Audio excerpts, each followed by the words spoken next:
The morning started like any other Tuesday in my perfectly ordinary life. I was Nick Griffin, 38 years old, project manager at TechFlow Solutions, married to the ambitious Vanessa for 6 years.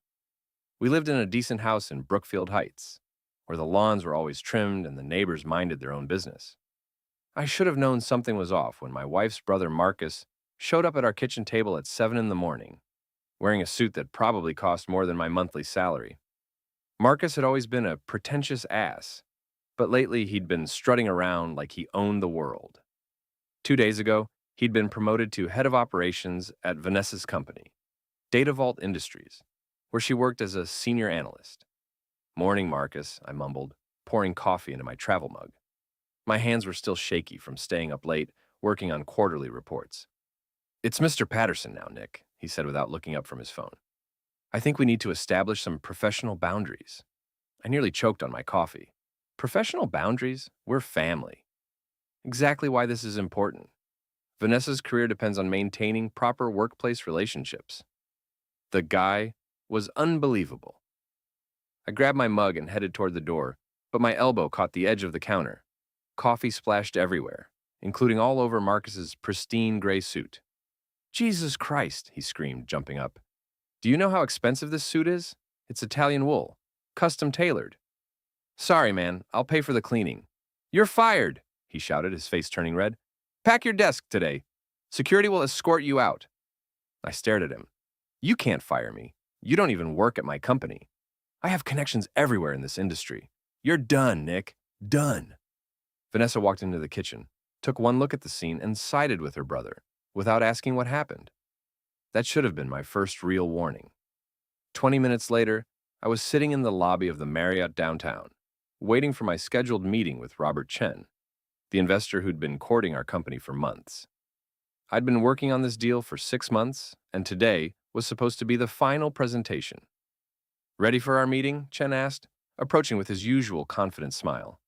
I managed a weak grin. "Actually, there's been a complication. I was just fired."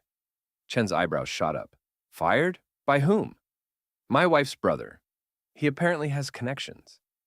Chen pulled out his phone and showed me a photo. "Is this the guy who fired you?"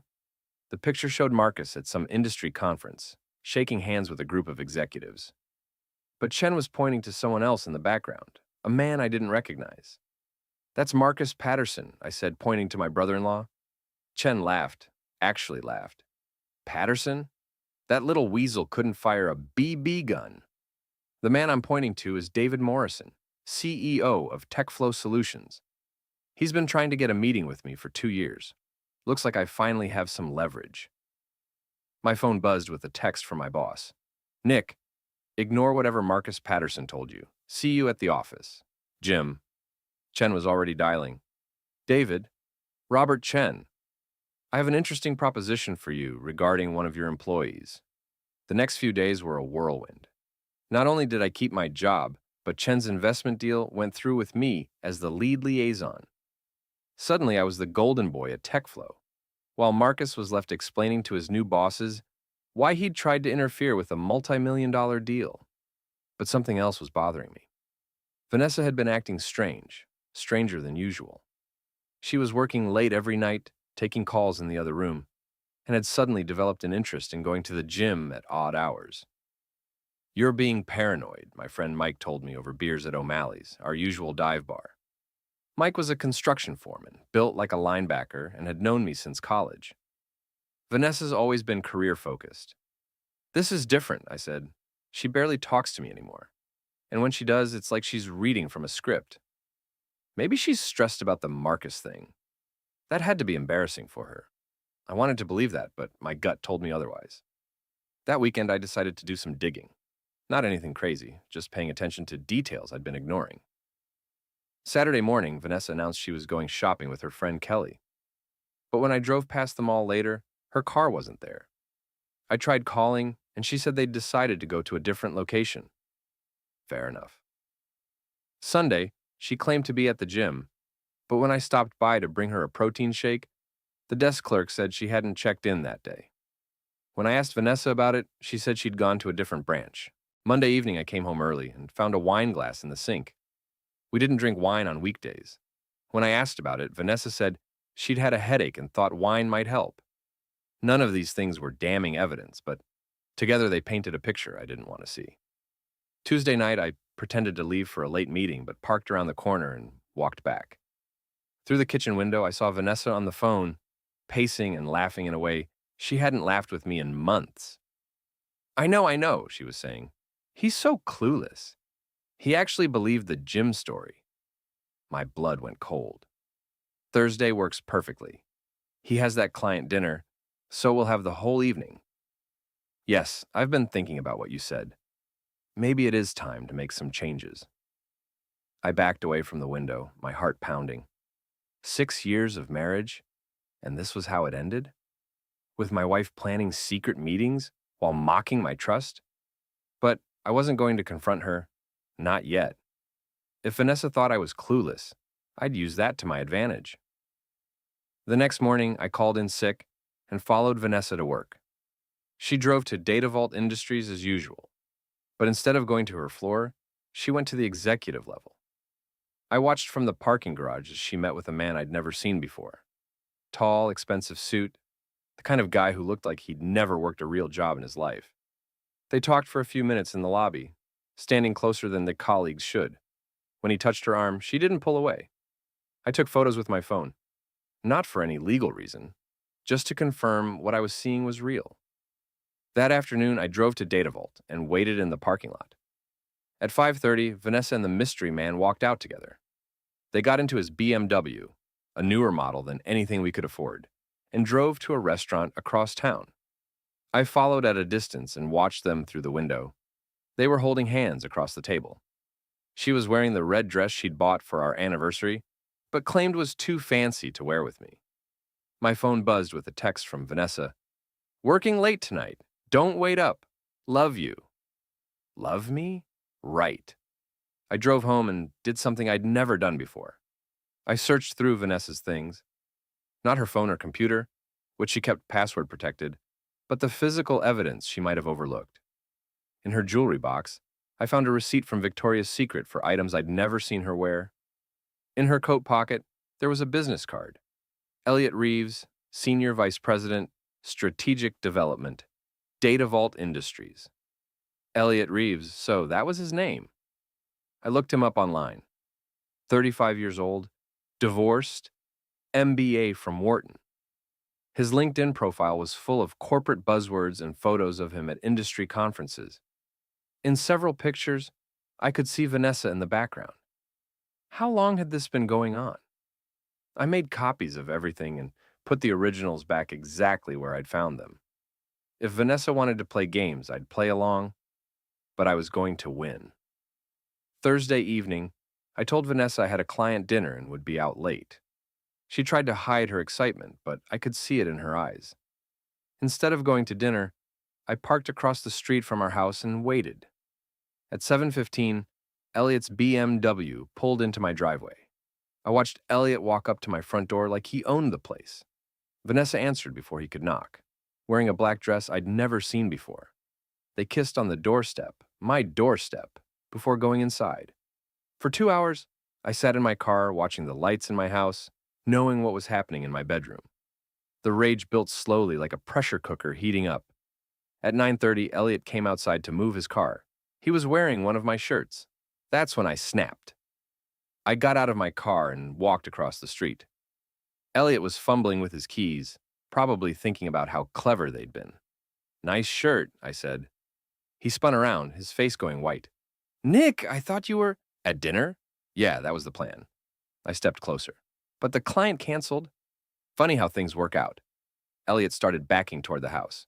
"Look, this isn't what it looks like. It looks like you're wearing my shirt and parking in my driveway after spending 2 hours in my house with my wife. What exactly should it look like? We were just talking." "About what?" "The thread count on my sheets." Elliot's face flushed red. "You don't understand. Vanessa and I have a connection. We work together. We understand each other's ambitions." "Ambitions?" I laughed. "Is that what we're calling it now?" "She deserves better than this," Elliot said, gesturing at our modest house. "She deserves someone who can match her potential."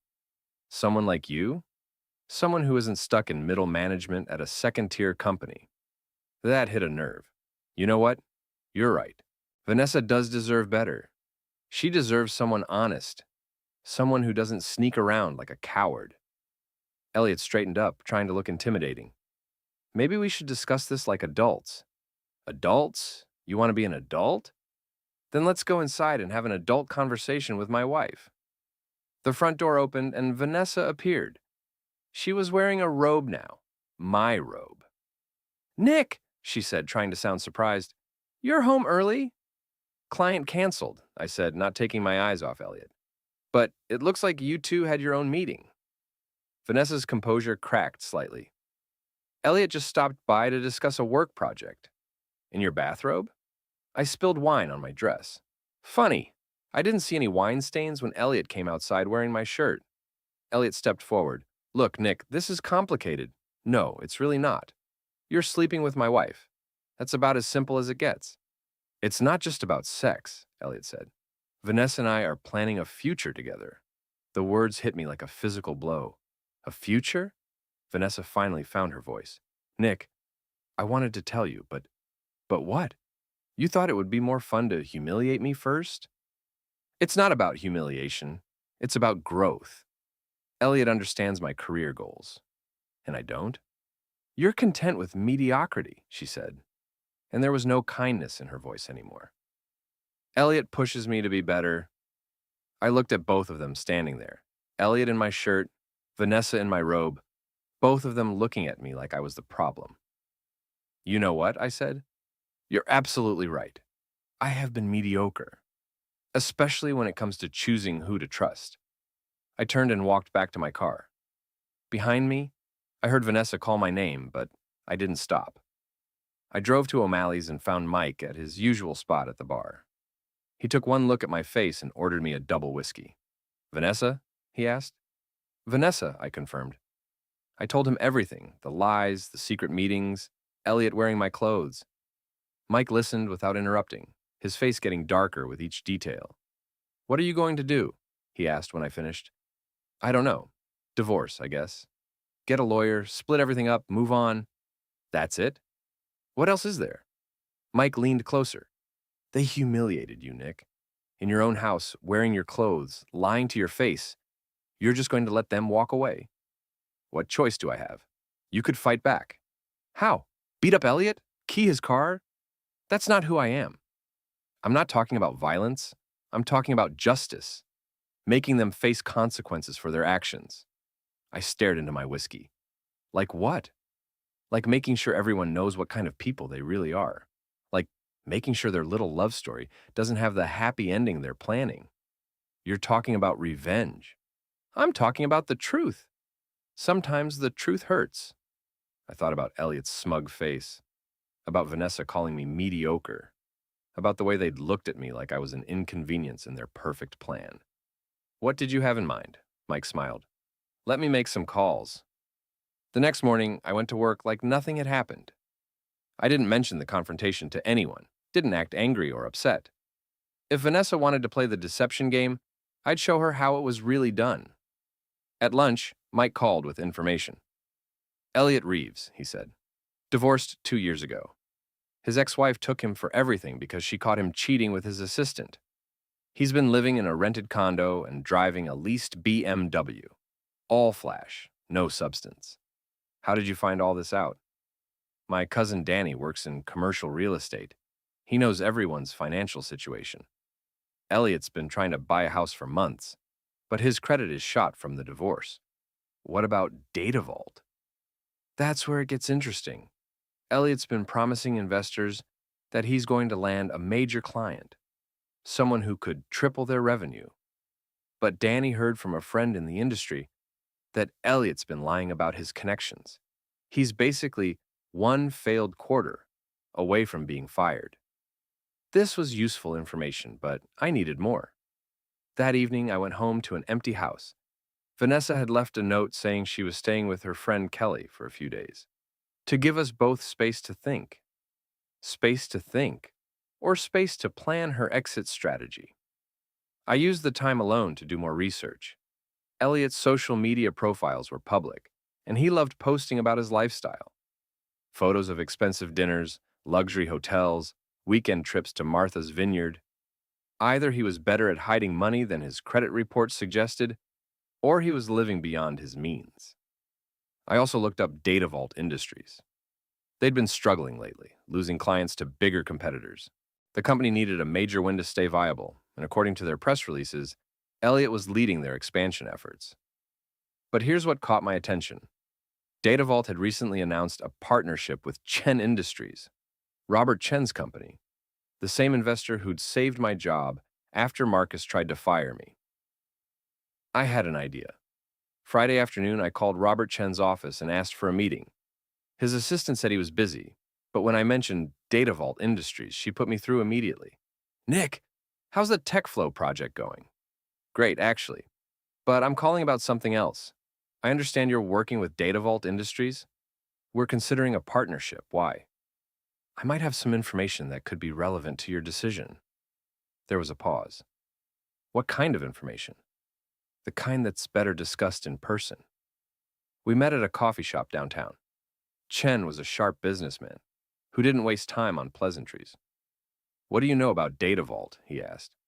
I know they're desperate for new clients, and I know Elliot Reeves has been making promises he can't keep. How do you know Elliot? He's been sleeping with my wife. Chen's eyebrows went up. That's personal. It became business when he started using company resources to impress her.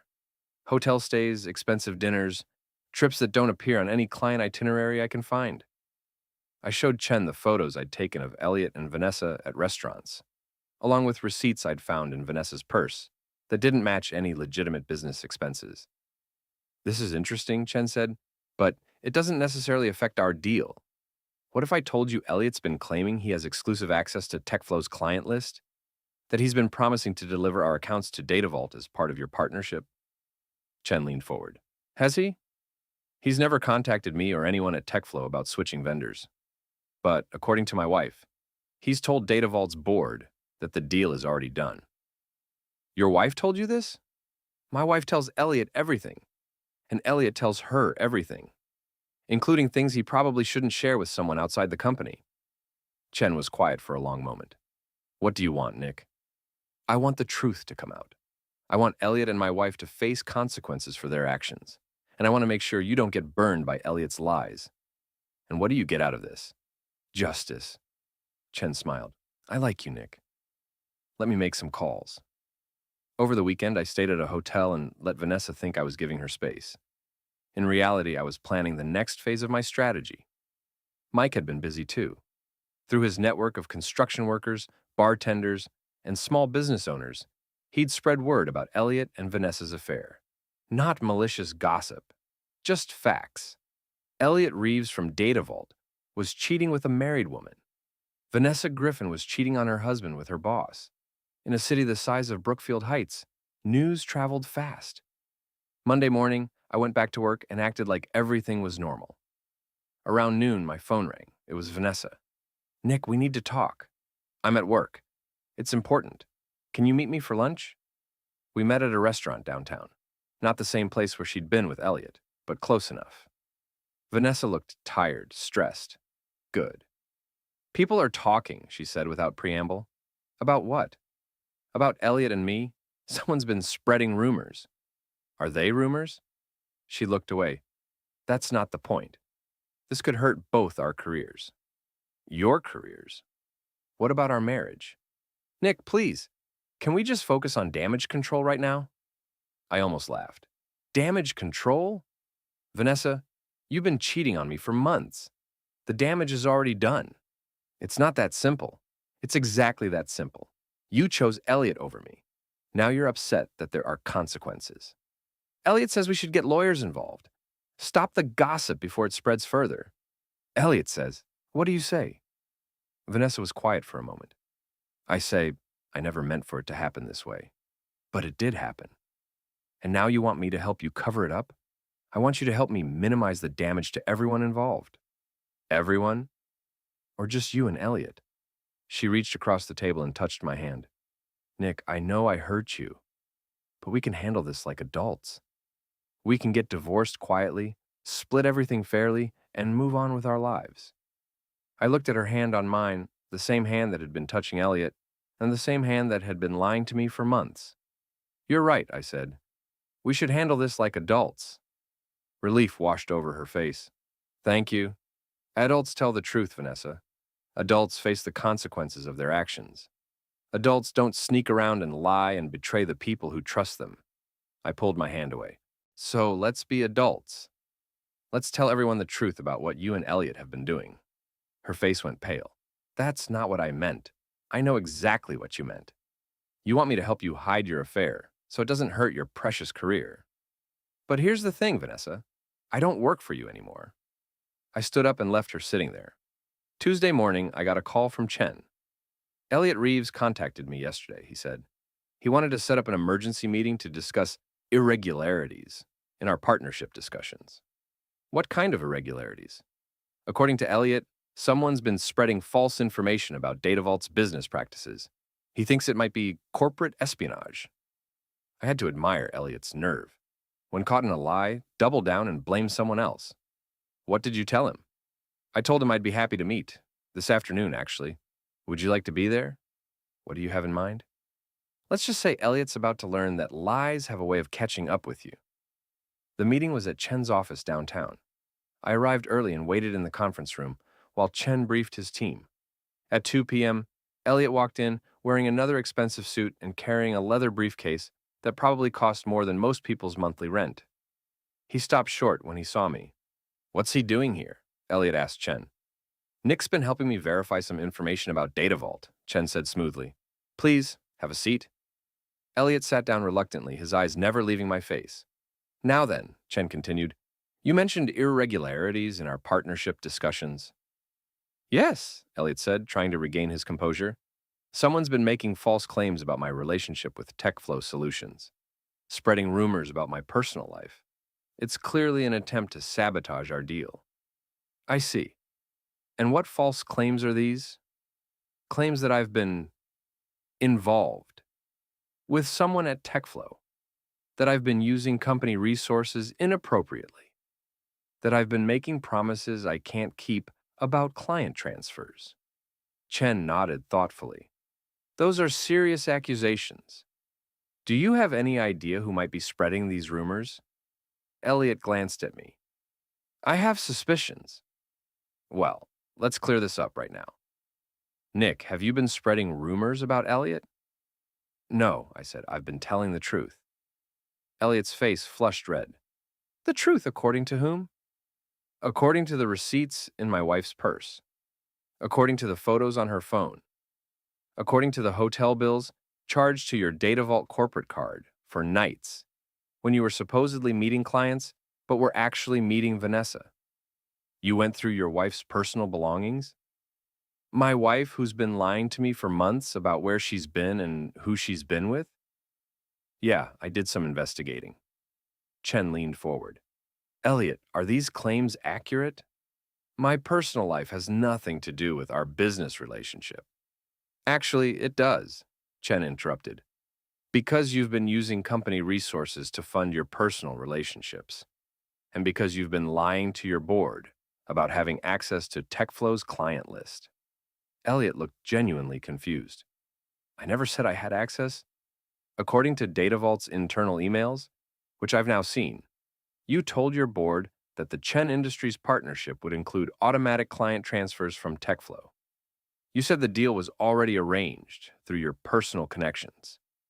That was a misunderstanding. A misunderstanding that convinced DataVault's board to approve a partnership based on false premises. A misunderstanding that could be considered fraud. Elliot was sweating now. Look, maybe I oversold the TechFlow connection, but the partnership is still viable. Based on what? Your track record of honesty? Your fiscal responsibility? Your professional judgment? Chen slid a folder across the table. These are DataVault's financial records for the past 6 months. Hotel bills, restaurant charges, travel expenses, all on your corporate card, all for personal use.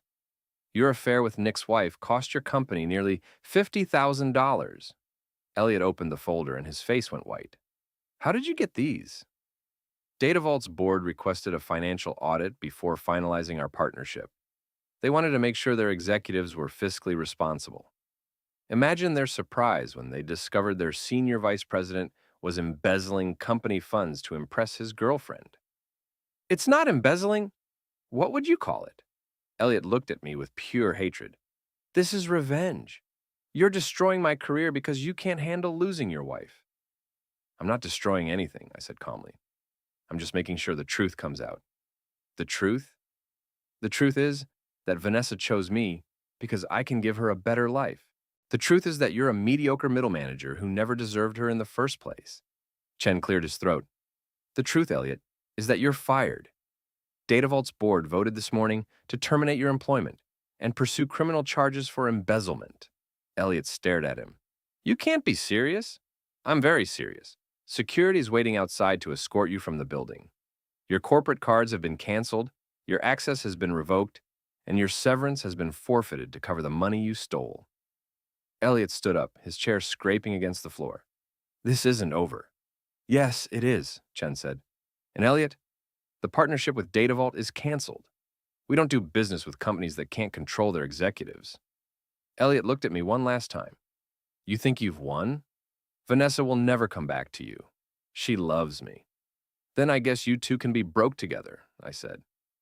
Security escorted Elliot out. Through the conference room window, I watched him being led through the lobby like a common criminal. Well, Chen said, that was satisfying. For me too, I admitted. What's next? Now I deal with my wife.